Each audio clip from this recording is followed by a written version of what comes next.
Hello, I'm Oliver, and welcome to Studio X. Today we're going to be taking a look into dance, the magazine show of energy and the latest dance trends.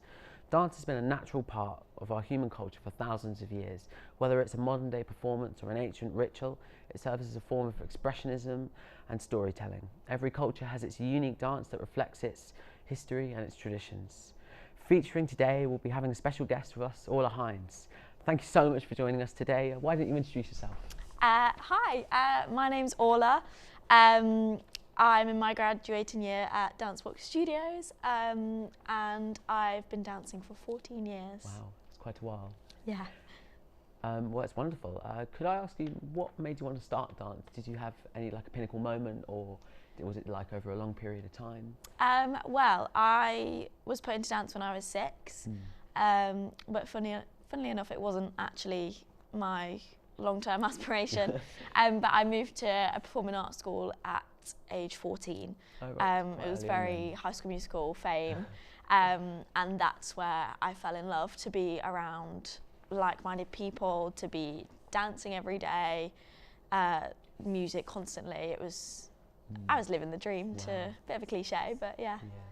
And over the long period of time, do you know kind of what your greatest strengths and weaknesses are? Have you kind of found them out over the long time you've been doing dance? Yes, definitely. I mean, when you're staring at yourself in a mirror for 8 hours a day, you learn a lot about yourself. Yes, yeah. I'd say, styles-wise, my strengths are definitely jazz, commercial, the more performance-based styles. Yeah.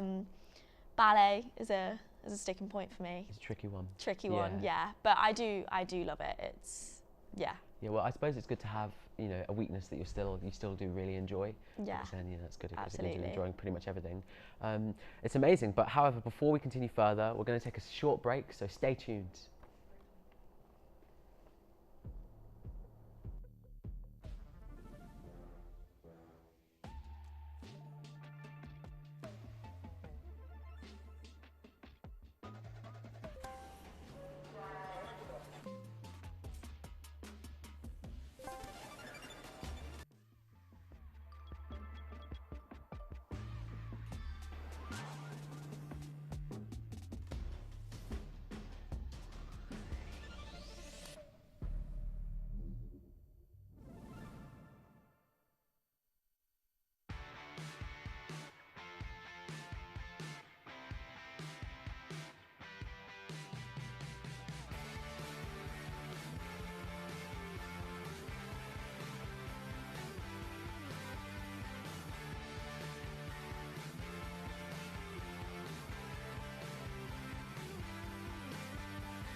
Welcome back to Studio X. Picking back where we left off, we've just discussed your greatest strength and your greatest weakness, and now your teaching style. How would you describe it? I would like to think, I think my students would say, I'm a very energetic teacher. As much as it is about teaching dance skills and performance skills, I value personal and life skills as well. I like to make sure that all my students feel seen, feel heard, that they're in a safe space to explore new things within themselves and within dance. And I teach all ages from 2 right up until 18. So it's kind of, especially with my little ones, it's very much about social skills, confidence. Obviously, some of them are still learning to walk and talk, let alone ballet. So it's really important that they feel they have a sense of trust. And with my older girls as well, obviously the teenage years are like prime time for personal growth and things. So yeah, I'd like to think that I create a warm, friendly environment, because it's just as much about personal growth. And I suppose that's really important especially today, you know, after the COVID pandemic, when people spent so long inside, isolated. Now you're kind of bringing people in and they're doing what they love as well as developing socially. Yeah, absolutely. Social interaction and connection, I think, is just as important as learning a craft, learning a skill. And you do both, that's amazing. It really is. In terms of style, which style would you say you're strongest in when you're teaching? I would say lyrical or jazz, probably because they're my comfort styles, if you will. So something it's that you can more always natural. fall back on. When It's more. It comes more naturally to me. Whereas, I mean, I only teach ballet to 2-year-olds, but yeah, it's a bit more difficult. It must be tricky because it's obviously a style that's tricky as well as you're teaching it to 2-year-olds. Yeah, exactly. Definitely. But it brings us on to our next question quite well. What do you say your hardest skill is that you've had to learn? Patience. Yeah, patience and problem solving as well. Obviously, with it comes, there's a different set of problems with each age that I teach, especially with little ones. Their attention spans aren't the greatest at that age, so you've got to try and keep them engaged, keep them focused. But obviously, it's all about having fun at that age. But I suppose, as well as the people you teach, but for you, you've obviously come in and you've learned many wonderful things about dance, and as well as that, you're coming away with skills as well. Yeah, no, absolutely. I found teaching has really, really developed my own skills as a dancer, not just as a teacher. So yeah, it's really nice to see the parallels between teaching and my own training. Amazing. You mentioned earlier that you're at Dance Box. Would you be able to give us some insights about it? Yeah, absolutely. So Dance Box Studios is based in central Milton Keynes. They have Dance Box College, which offers a 2-year sixth form training course and a 3-year bachelor's degree. They also have Dance Box Juniors, which is a recreational dance school in the evenings and weekends for ages 2 right up until 18. Wow. That's lovely. Earlier in the week, we sent some of our reporters to Dance Box, and we've prepared you a little video. So we'll meet you back after you've had a watch. Enjoy. Dance Box Studios and Theatre Works is located in Milton Keynes and offers many dance classes for a range of ages, as well as sixth form dance and degree courses. They cap each year group at 50 students to ensure intimate and personal training, making sure every student is made into a standout performer. Small class sizes means that everyone is seen and appreciated, as well as receiving more individualised attention from teachers and just more space overall for the dancers to use during classes.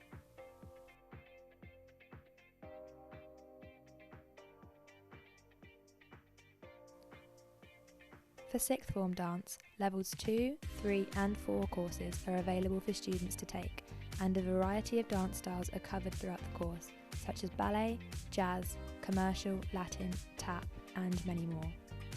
In terms of degree courses, students can apply for a bachelor's degree in professional dance and musical theatre or a bachelor's degree in professional commercial dance and performance, with both courses extending across 3 years.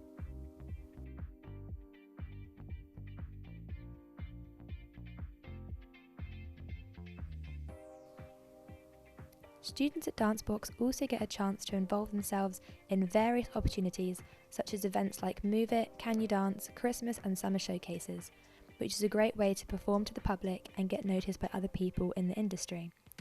Additionally, Dance Box dominates the industry for cruise ship employment, many of their graduates receiving cruise line contracts and going to work abroad after finishing their degree.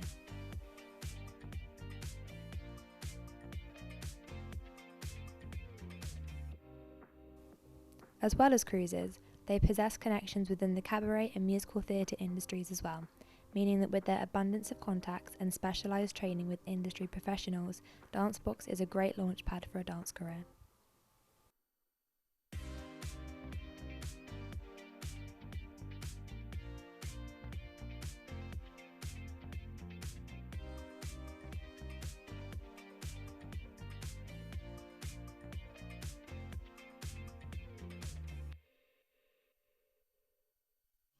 On myself, think I'll dust them off, put them back up on the shelf. Kiss my little baby girl is in need. Am I coming out of left field? Ooh, I'm a rebel just for kicks. I've been feeling it since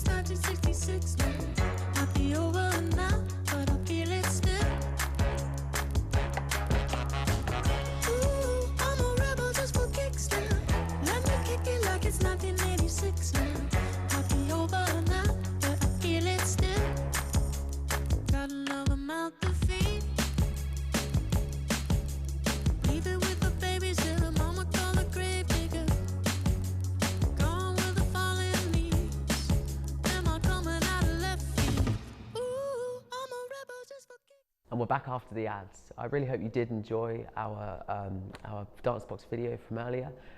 Ola, thank you so much for joining us today. Do you have anything that you'd like to say to the audience at home? Someone who's maybe looking at getting into dance, thinks it's maybe for them. Do you have any tips, insights? I would say if you're thinking about it, go for it. I just think you should jump 2 feet in if you're wanting to become a professional dancer. If you enjoy it, just throw yourself into it. Trust your teachers.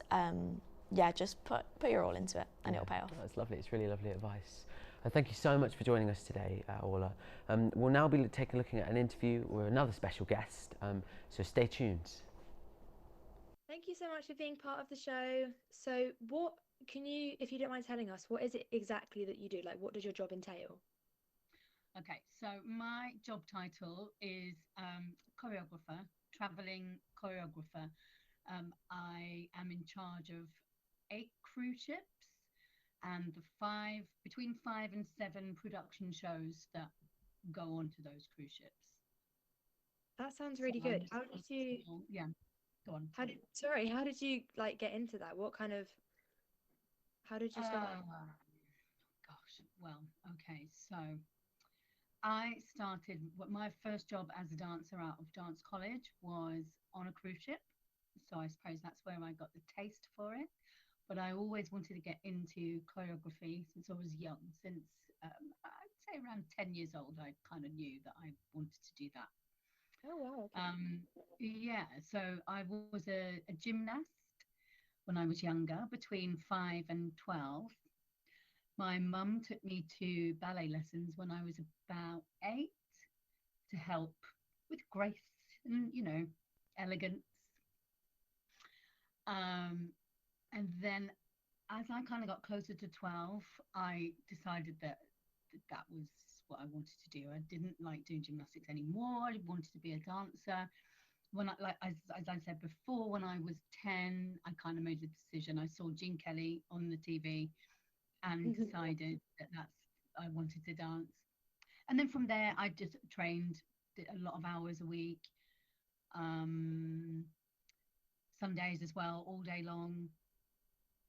Went to dance college when I was 18, and then first job was on a cruise ship, and that gave me a taste for traveling.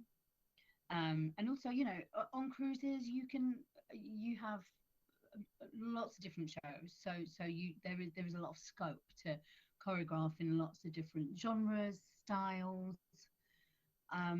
Yeah, so it's never boring, and also you're traveling around the world, so those 2 things combined were the real kind of magnet for me, I guess. Do you have like a favorite style in particular? Yeah, I like musical theatre. Okay. So I quite like a bit of a quirky style. I love a bit of Fosse. I do love old school hip hop. But I would say my real love is in telling a story through dance. It's a narration. So I would say probably your traditional, but on the quirky side, musical theatre partner work is my favourite thing to choreograph. I would say that's my favourite style. Yeah. Do you have like a favorite dance or like show that you've choreographed? Gosh,